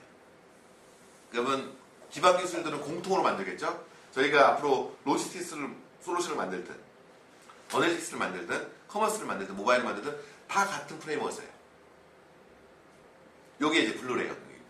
그래서 블루 영역을 일반적으로 리서치 영역이라고 부르고요.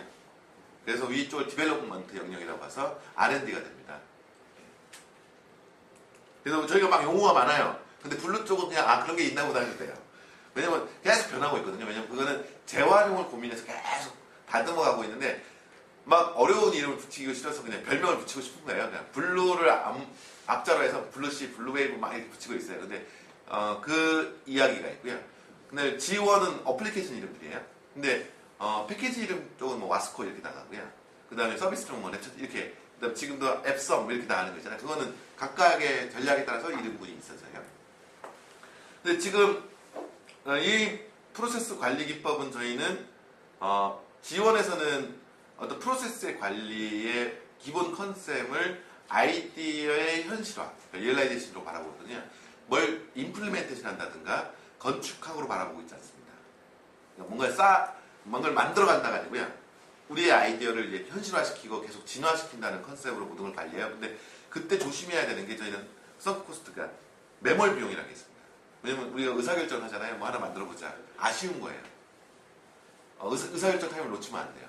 과감히 포기할 줄도 알아야 돼요. 이거 아닌 것 같아. 바꿀 줄도 알아야 되거든요. 그게 아닌데 보통은 한 3개월 했으니까 그래도 투자한 게 아까우니까 더 하자. 그때 우리는 어마어마한 조직의 위기를 갖는다는 걸 꼭 아셔야 됩니다. R&D 책임자가 이런 얘기를 하는 거는 아이러니하지만 스스로 그 통제를 못 해내면요. R&D는 안 하는 게 낫습니다. 저는. 왜냐면 그거는 조직의 위기를 줍니다. 그래서 정말 과감하게 모든 조직원이 야 내가 이렇게 열심히 한 건데 갑자기 버려? 실망이야. 이러면 안 되는 거예요. 빨리 새로운 아이디어를 찾던가 아이디어의 포인트가 다르면 빨리 바꾸는 연습을 해야 되거든요. 지금같이 이렇게 빠른 IT의 시간에 이런 리서치가 필요한 거지. 이게 중요하거든요. 그래서 이걸 보통 허들 시스템이라고 그래요. 좀 게임에서는 이렇게 다 해요. 왜냐면 게임에 대한 소비자 반응을 봐야 되잖아요. 근데 스튜디오가 10개가 있어요. 각자 해서 이렇게 올리고 이런 식으로 가는 거거든요. 근데 단 하나 고객이 만나는 첫 번째 알파 시점은 조심해야 돼요. 왜냐면 이부터는 고객의 책임을 져야 되거든요. 근데 고객이 납품이 됐어. 베타 시점이 됐어요. 그러면 이제 그 고객은 평생 저희 업보가 돼요. 그 고객이 사업을 포기하기 전까지는. 그게 우리의 예의거든요. 그게 신뢰고. 근데 그게 대중적으로 팔리시 하면 이제 그 고객이 사업을 그만둬도 3년간 유지해야 돼요. 워런티 기간이 있거든요. 법적으로. 그 리스크가 어마어마하게 커져요. 제가 그걸 한번 당해봐서 하는 거죠. 옛날에 어떤 솔루션을 만들었는데 이미 개발자분 다 해산됐어요. 근데 갑자기 송장이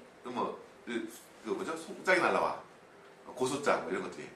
우리 했는데. 근데 가봤더니 우리가 전혀 모르는데 우리 솔루션을 어떤 회사가 공급했는데 우리한테 기록도 없더라고. 근데 브랜드 신뢰도 때문에 그걸 서포트 해줬어요. 아무도 모르니까 저랑 2명이 가서 같이 고쳐줬어요. 왜냐면 ASP 때였거든요. MS로 구축할 때는 자바로 다 바꿨는데 우리는. 근데 그런 일을 감내하는 게 솔루션 회사거든요. 그러니까 우리가 여기까지 처했던 상황과 달라요. SI는 검수하면 끝이지만 솔루션은 납품하고 3년까지 워런티를 책임져줘야 돼요. 그러니까 그러기 때문에 더 조심하는 거예요. 방향이 틀렸으면 빨리 스탑하고 빨리 바꿔야 돼요. 자, 이거를 잊지 않았으면 좋겠고요. 그래서 저희가 이번 프로젝트를 하는 거는 다 파트너 라이센스예요. 그러니까 고객도 리스크가 있잖아요. 한 번도 검증 안 된 걸 도입하잖아요. 그럼 우리도 감사해야겠죠.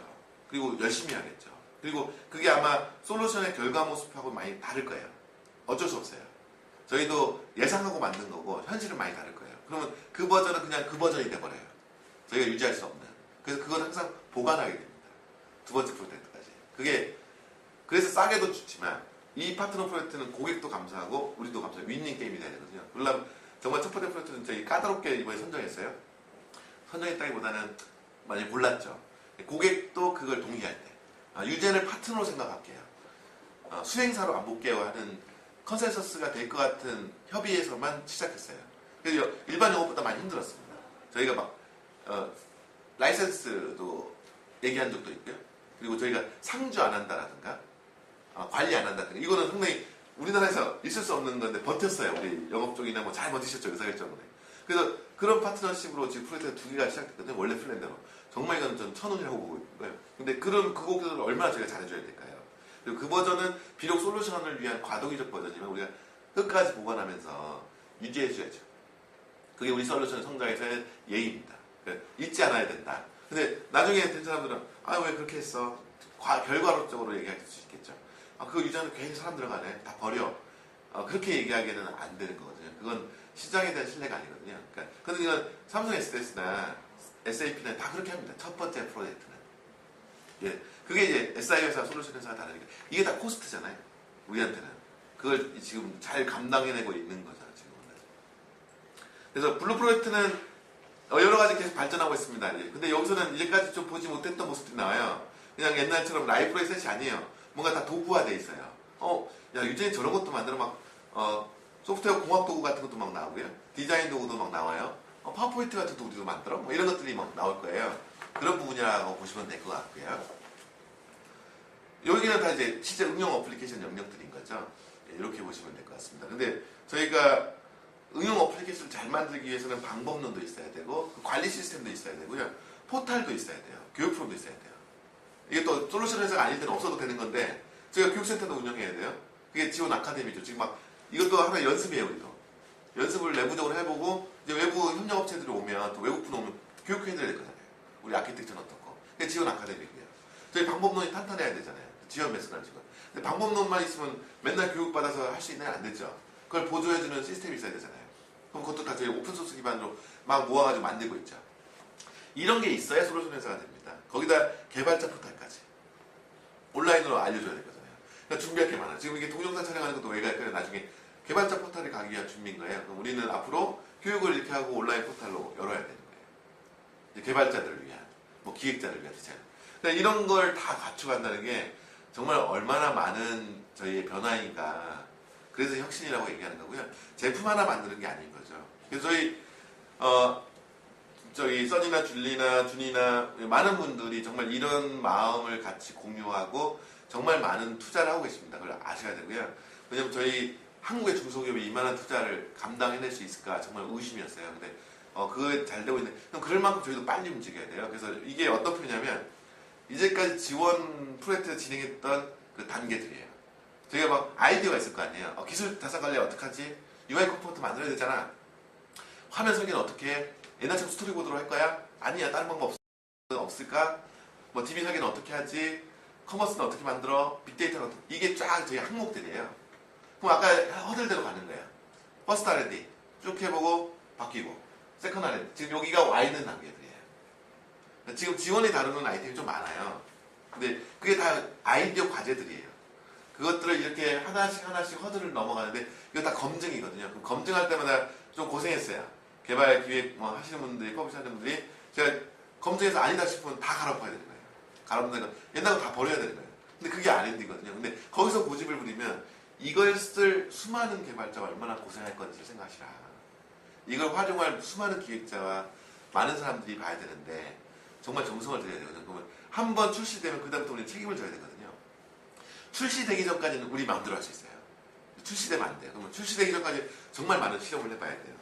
저희가 모팡에 갔을 때 기시라는 형상관리 도구를 쓸 때 많이 당황했다고 하더라고요. 근데 지금은 우리는 다 기술 쓰고 있어요. 과거에는 뭐 썼으면 서브 버전 썼어요.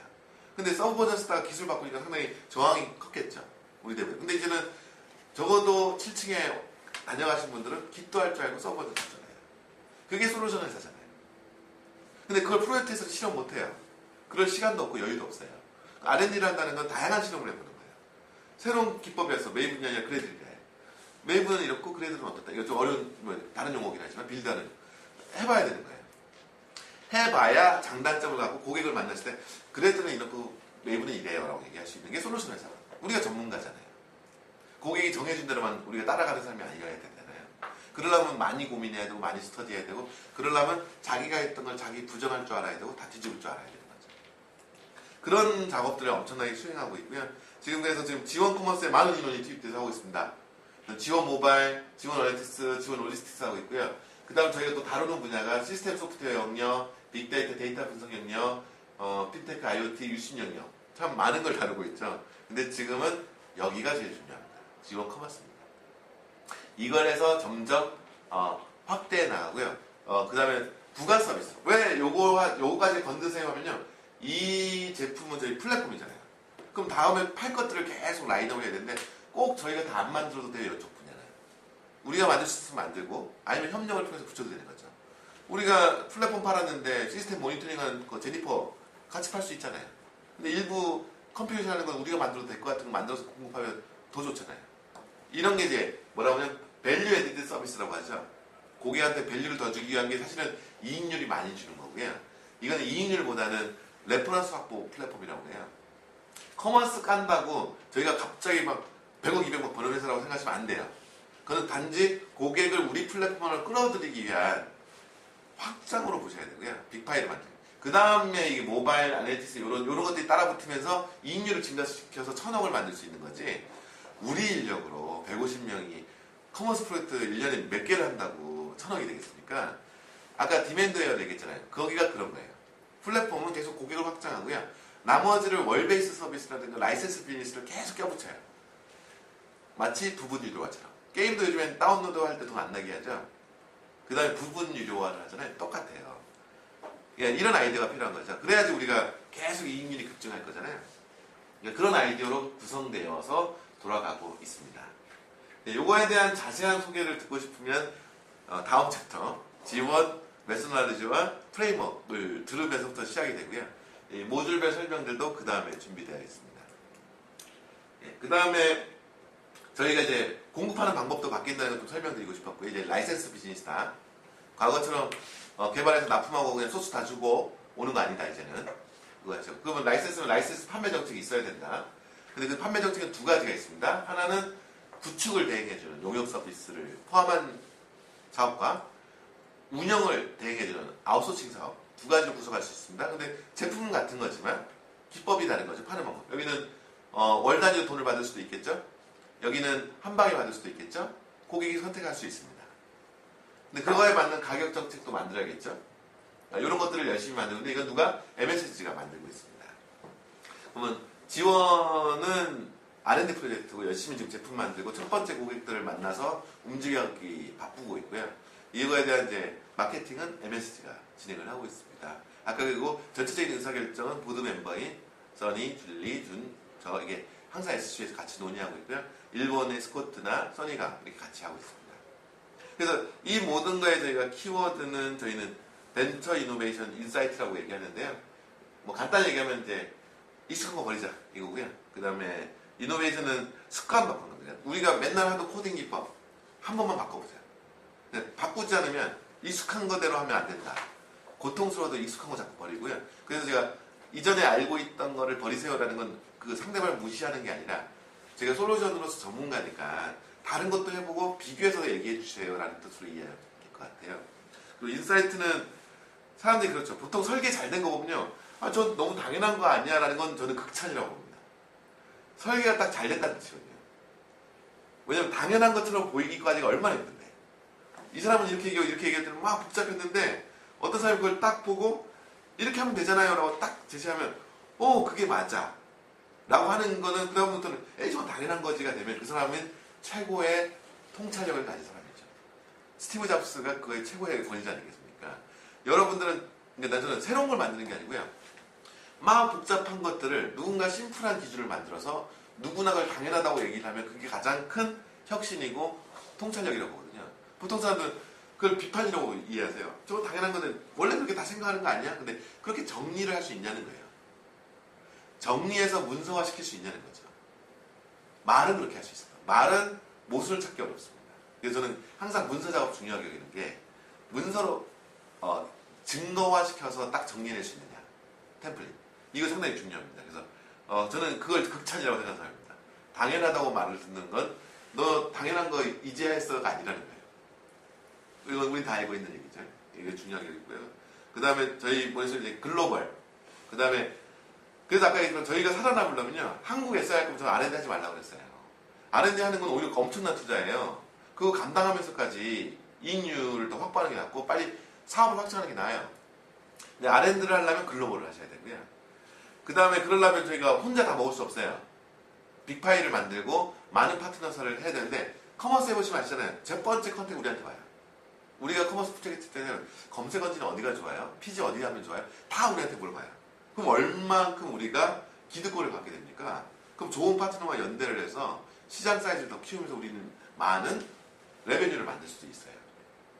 그 다음에 마켓 중심이라는 건 저희는 항상 고객 중심인데 아까 RFP 얘기했잖아요. RFP 보면서 우리는 비판하는 것보다는 저는 감사하다는 마음이죠. 한 줄이라도 써주셔서. 근데 솔직히 일본은 제가 옛날에 받았던 RFP가 한 200장 돼요. 한 프로젝트에. 왜냐면 이미 그 RFP를 만들기 위한 프로젝트를 해서 가보면 별로 논의할 게 없어. 다 써있어요. 그걸 잘 공부해서 분석을 하고 설계하라 하고 리뷰를 받으면 되는데 우리나라는 한두 장 주시잖아요. 실제 내용은. 뭐 나머지 얘기가 앞뒤짝이요. 그거 보고 막 물어봐야 돼. 이건 완전 다른 거거든요. 이게 달라요. 근데 그럼에도 불구하고 감사한 거죠. 저한테는. 왜냐면 경험을 하게 해주고 그게 우리 시장의 수준인 걸 저한테 알려주니까 그래서 그렇게 해야 되고 제일 중요한 거는 저희가 인정받아야 돼요. 우리 내부에서 누가 잘하더라. 톰 잘하던데. 이건 저한테 아무런 칭찬이 아닌 거죠. 고객사가 톰 잘하던데 라는 말을 들어야 되는 거죠. 그래야 유젠도 빛을 발휘하는 거죠. 그게 브랜드 아니겠습니까? 유젠이라면. 우리끼리 운이 잘했어. 근데 고객이 몰라죠. 이런 얘기는 우리끼리는 술 마시면서 할 수 있지만 시장에서는 아무도 안 들어주거든요. 그리고 우리는 시간이 없었어. 이게 다 핑계일 뿐인 거잖아요. 그러면 우리는 정말 치밀하게 준비해서 빨리 잘 준비하고 세련되게 대응해야 돼요. 고객 앞에서는 저희가 아무리 밑에서는 이걸 하고 있어도 세련된 모습과 우리는 정리된, 조율된 모습을 항상 보여줘야 되거든요. 컨설팅 회사들이 좀 그렇잖아요. 그들이 뭐 3천만 원씩 월에 받을 수 있던 거는 많은 사람들이 엄청나게 움직이지만 그 접점에 있는 사람들이 세련되게 움직이기 때문인 거죠. 그러니까 우리도 좀 그렇게 받아보자고요. 그러려면 고객한테 인정받아야 돼요. 그럼 완전 달라져. 그리고 고객이 뭔가 이상하다는 느낌이 들면 관리가 많아져요. 관리는 망하는 길이거든요. 관리가 많아진다는 의심한다는 뜻이잖아요. 근데 뭔가 안 봐도 잘 돌아가. 점점 고객은 관심이 없어져요. 매일 리포트 첫 번째 프로젝트 보고 있는데 매일 이거 보고 하다가 이제 안 해도 된대요. 그냥 보면 되겠대. 왜 내가 지금 중요한 건 이게 아니라 내용인데 고객은 알거든요. 근데 그게 안 들어가니까 쫄 방법이 없으니까 관리가 자꾸 강화되는 거예요. 메일 보내주세요. 왜 메일 안 보내줘요? 빨리 공유해주세요. 뭐 이렇게 되는 거죠. 근데 우리가 세련되게 움직이면요. 이 정책을 어떻게 하는 게 좋을까? 이거 고민하거든요. 그래서 내일 빨리 가서 회의해야지. 그러니까 요거는 기싸움이거든요. 근데 정말 저희가 프로젝트 관리를 우리 스스로 잘하는 모습 안 보여주면요. 고객은 관리가 커지면 우리는 우리 시간 확보 못하고 PM은 맨날 거기에 매달리고 매일 일 보고하고 밤새고 이 악순환 벗어날 수 없습니다. 우리가 세련되게 타이밍 맞춰서 딱딱딱 산출물 제공하면요. 저는 한국 고객이 터프하다 해도 뭐 다는 아닐 거예요. 그러니까 받아줄 수 있습니다. 그런 모범사를 좀 만들려고 이번에 노력하고 있거든요. 근데 그러려면 저희 팀워크가 중요합니다. 지금은 우리 약점이 많아요. 아직 솔직히 준비 덜 됐어요. 인정합시다. 근데 그러려면 서로 예, 배려가 있어야 돼요. 너 탓이야 내 탓이야 하면 안 되고 인정할 거는 인정하고 빨리 고객한테 정돈된 모습, 조율된 모습 보려면 빨리 이걸 극복하기 위해서 롤을 좀 바꾸고 이렇게 좀 팀플레이를 정말 잘해야 되는데 그래서 제일 중요한 거는 팀워크라고 보고요. 근데 그거는 한두 명의 팀워크 영웅 개발자의 등장, 영웅 기획자의 등장이 중요한 게 아니라 모든 사람이 진짜 자기 역할들을 해줘야만 되거든요. 그래서 그런 걸 좀 많이 강조하고 있죠. 그래서 저는 뭐 밤새고 주말에 나오는 이거 중요하다고 생각하지 않습니다. 그러니까 그 고객한테 얼마큼 우리가 조율되고 세련된 모습으로 납품하냐가 이제 바뀌었어요. 옛날에 R&D 때는 밤새고 막 해야 되거든요. 왜? 짧은 시간 실험 많이 해야 된대요. 근데 지금부터는 흐트러진 모습 안 보여주기죠. 고객한테. 첫 번째, 두 번째 프로젝트는 야 쟤네들은 정말 전문가네. 딱 자기들 관리도 잘하고 원할 때 자기가 원하는 산출물도 내고 저 사람 혼자 줄 게 아니야. 분명히 뒤에서 조사하는 사람들이 있을 거야. 그럼 저 사람이 우리 사무실에 와 있는 것보다 많이 가서 조사해오게 낫겠네. 맨먼스 안 따져. 수익은 안 따져. 이렇게 되는 거죠. 그렇게 저희가 세련된 모습으로 팀워크를 보여주면 아무리 힘든 한국의 고객도 적어도 좀 이성적인 대화가 되지 않을까. 근데 그렇게 생각하면서 지금 열심히 해보고 있습니다. 근데 올해 말까지 잘해야 될 것 같고요. 네. 그러기 위해서 이런 내용도 이제 확산하는 거고 외부 교육 회사나 외부 파트너한테 이런 교육은 안 하겠죠. 네. 다음 챕터부터 할 겁니다. 이제 우리 프레임은 어떻고 메소너렛은 어떻고 이렇게. 네. 오늘 제가 발표할 건 여기까지고요. 뭐 잠깐 Q&A를 할까요? 지치시죠?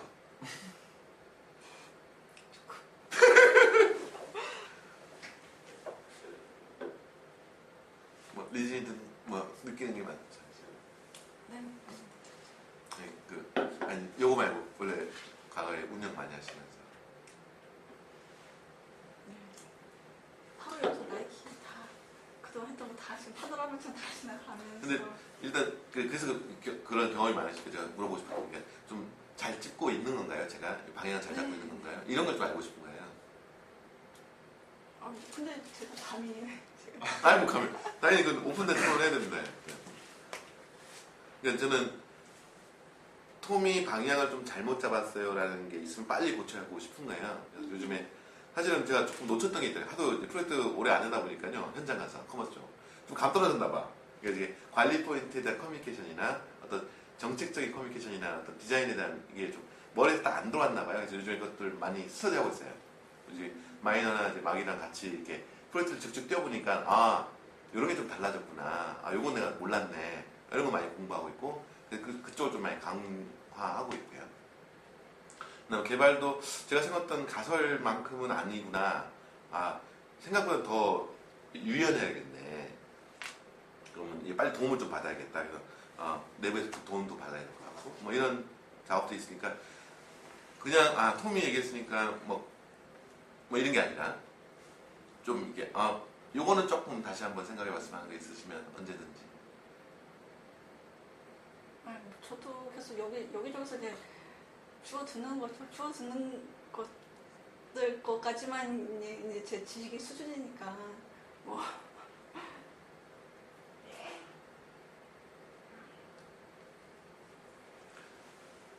처음 이제는 커머스 쪽 분야 이런 그래서 조금 용어가 많이 어렵죠. 그러니까 사실은 IT에 오면 일단 외국어야. 약자 너무 많이 쓰죠. 뭐 ERP가 뭔지 플랫폼 이거 어렵고 플랫폼이긴 한데 영어를 알면 아는데 그러니까 사실은 일단 IT 용어도 어려운데 커머스 용어 또 이상한 게 오프라인 용어 뭐 SM 그게 SKU가 뭐야? 그다음에 GR이 뭐야? 이런 얘기까지 나오고요. 그러니까 어려울 거예요. 그래서 사실은 제일 처음 느끼는 게 IT도 어려운데요. IT는 또 그래서 저기 IT 하는 사람들은 외국 사람하고도 커뮤니케이션 잘해요. 서술어만 할 줄 알면 되거든요. 명사는 똑같이 쓰니까. 왜냐면 소프트웨어가 다 영어에서 왔잖아요. 그래서 발음이 안 좋아서 그렇지 다 해요. 근데 커머스로 오면 더 힘들어요. 커머스는 오프라인까지 껴가지고 물류 전문 용어, 뭐 마케팅 전문 용어, 거기다가 커머스만의 또 독특한 자기 용어, 데카 뭐 이게 뭐야? 그러니까 이런 것들이 있거든요. 그 단어부터 익숙하지 않으면 일단 전체적인 거는 대충은 이해가 되는데 잘은 못 받아들이는 거죠. 그래서 일단 단어 모르시면 빨리빨리 주변에 물어보는 게 좋아요. 이건 그냥 솔직하게 물어봐도 되는 거거든요. 옛날 제가 처음 SKU가 스타키핑 유닛이잖아요. 근데 그거를 검색을 했어요. 그래서 물어봤어요. 그 고객한테 SKU가 뭐예요? 해서 물어봤더니 그 물어볼 수 없잖아요. 그래서 내가 그때 약간 인터넷 했더니 뭐 시큐리티 뭐 이거예요. 보안 키예요? 했더니 한심한 얼굴로 스타키핑 유닛이고요. 재고 관리단이에요. 뭐 그래도 물어보는 게 나았구나. 이거였고요. 뭐 ASN 이것도 그랬고요. 그래서 조금이라도 이해가 안 되는 거 있으면 이해도 커머스 쪽 많이 아닐 수도 있는데 바로바로 물어보시는 게 좋아요. 그건 창피한 게 아니라 당연히 알아야 되는 게 아니라 너무 약자를 난무하는 게 문제인 거지, 엽기가. 저도 그렇고. 왜냐면 얘기할 게 너무 많은데 약자를 해버리고 빨리빨리 하고 싶어서 하는 건데 안 좋은 습관이긴 한데 안 그러면 너무 힘들어요. 그러니까 빨리빨리 메일로 뭐뭐뭐 해주세요 할 때 기능 리스트 어떻게 작성해요? MMF 작성해 주시고 이렇게 넘어가는 거예요. MMF가 뭐야? 이렇게 되는 거죠. 그래서 좀 네.